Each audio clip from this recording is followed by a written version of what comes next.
Hey everyone, how's it going? Take A Mulligan here, and today's a great day to take a mulligan.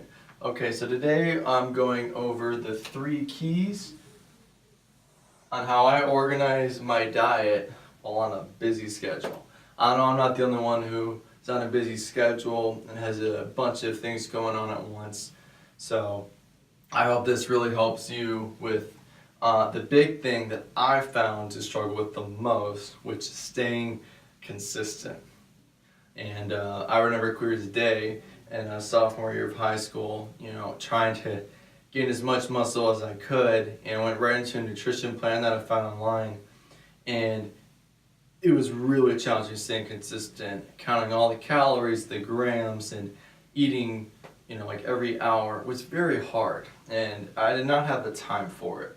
And that's where I came to these steps right here on simplifying it down. Because at the end of the day, fitness, this journey, it's a lifestyle, and you have to enjoy it. If you don't enjoy it, all of a sudden now it becomes a job.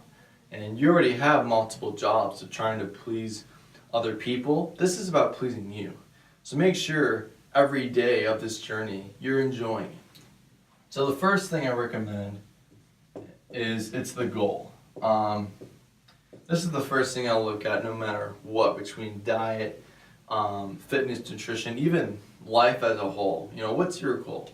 What's the end result you'd like to accomplish? Why is that important to you? In terms of fitness, are you looking to build muscle, lose some fat, get stronger, get more energy in a day? What is your goal? Redefine it, because when you redefine it, you can then see a little more clearly the in-between steps that you may have to do to reach that goal. And especially on a diet, it's very important to organize it where it's meant to be directed towards that goal. So the next step is, this is a big one for me, is I don't count calories or grams or anything like that. The only thing I count is ounces. And here's why. I remember back on that time in my sophomore year, every day I had to eat a certain amount of grams of protein. It was like 180 grams. And it was really hard to eat consistently 180 grams of protein every single day. And having a big number like that too is very intimidating. I will tell you, by having it in ounces, having 4 ounces or 6 ounces or 8 ounces, having a smaller number like that is a lot less intimidating, and it's easier to consistently add that on. It's a lot easier to say, I had 8 ounces of this today, instead of I had 180 grams of this today. So it's simplifying it down to now one spot. And let me explain kind of what I mean by that. So let's break this down into 2 main categories. One is protein, and the other is carbs. I apologize for my handwriting a bit, but I'll just have to take a mulligan. Anyways, so for protein and carbs, if you saw it, you saw my shopping episodes, and I divided out between one on protein and the other on carbs, and I teach how I read labels. And one thing I touched on, especially in the protein episode, was on each label, the nutrition facts that are there are based on a measurement amount. And when it comes to protein, especially animal-based, it's almost always 4 ounces. Every time it's 4 ounces. So you read a label such as, let's say you're looking at chicken. A common lean amount for chicken is like 24 grams of protein for 5 grams of fat, which is a very good ratio of protein to fat. And you see that amount is based on 4 ounces. So if you ate 4 ounces of that chicken, you're going to be getting 24 grams of protein. But now you don't have to look at it that way. You can just say, okay, I've successfully eaten 4 ounces of protein today. It's a lot easier to track, right? instead of a higher number. Same thing with carbs. When you read carbs, too, it'll tell you a certain number. Now, some carbs do in like cup. Like, and the one I showed, there was a couple where it showed like half a cup or a quarter of a cup.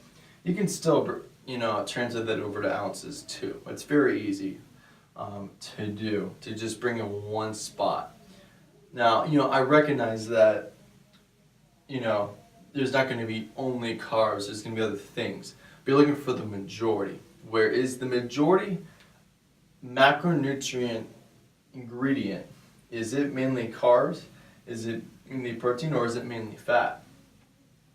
And I mainly divide these two because these are your best friends. They really are. Protein, I count maybe a little bit more for carbs just because I think protein applies to more goals, where carbs, on certain, you just kind of have to be a little more mindful of the amount you consume. But let's go into protein real quick on what the importance is. It builds and repairs the cells in your body. Rebuilds that muscle tissue. It's a key tool for making that happen.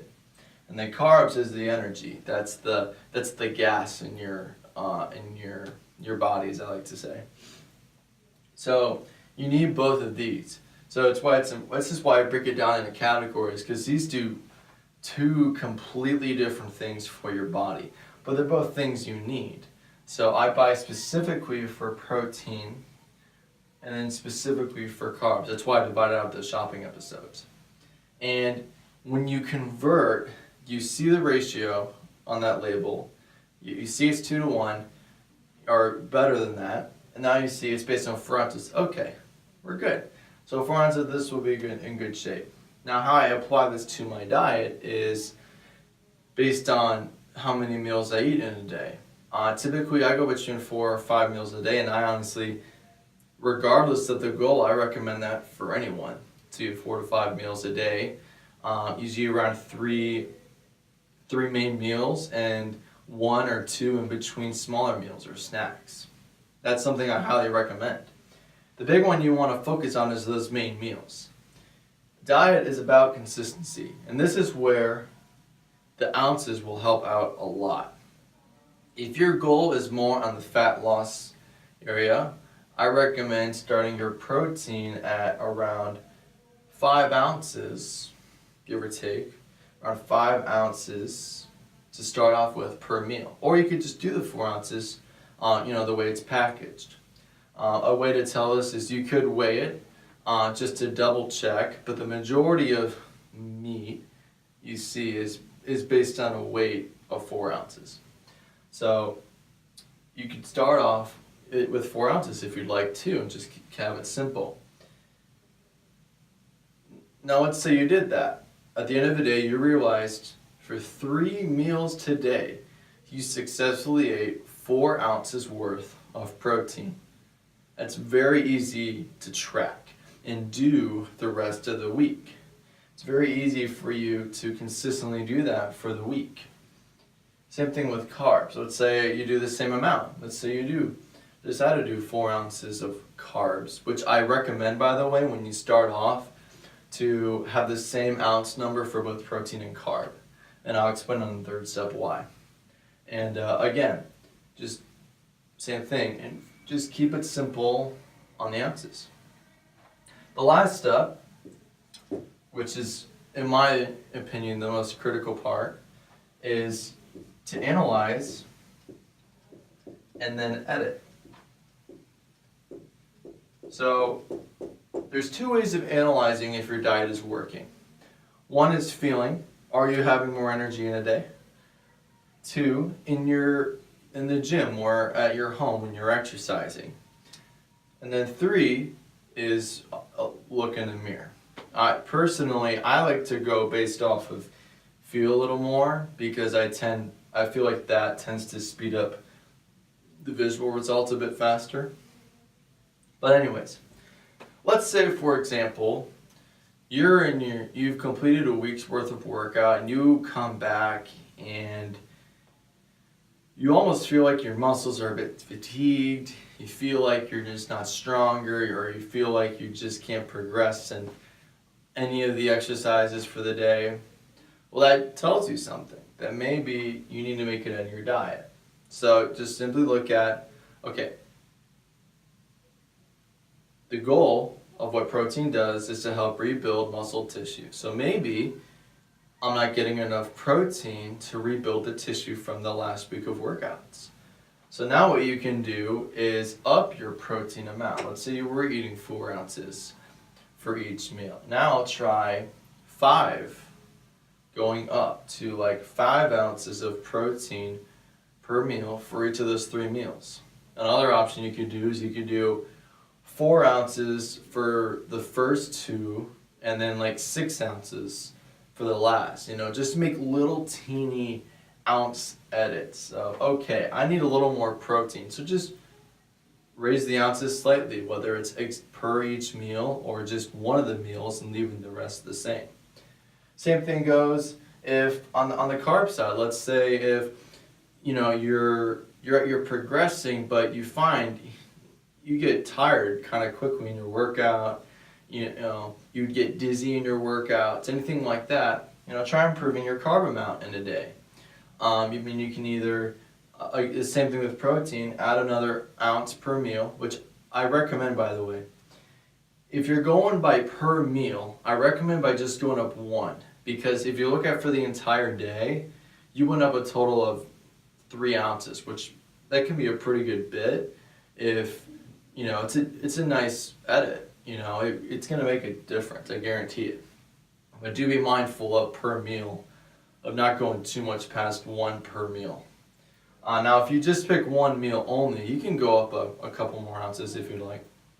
But again, this is for your energy. So if you need more energy, you feel like, try adding, now add good carbs. Add like, one of my favorite things to do is I add fruit. I usually like to even add in my in-between, like say, I am eating like 5 meals a day. So I have my 3 main meals. I'll leave those the same. And for my in-between snacks, I'll increase the ounces of carb from fruits and see what that does. That's another option you can do too, is your snacks that are in there, increase both of those by 1 ounce. See what that does. Fruits are your best friend, I'm telling you, when it comes to carb. So that's what this will do for you.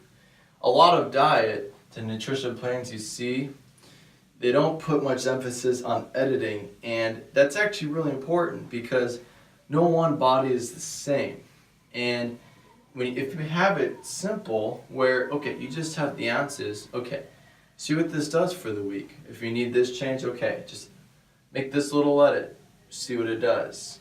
If you have it set up where it's easy to edit, I'm telling you, your whole life will be a lot easier. And I'm telling you, you will make better results because everything will go better. Your stress will be down from anxiety of not being able to be consistent. I'm telling you, you will feel so much better when you can do 4 ounces every single day for 3 meals and you're consistent on that. That's very easy, and you'll feel a lot better with that, and I'm telling you, it will really help you. So I hope these tips were really helpful.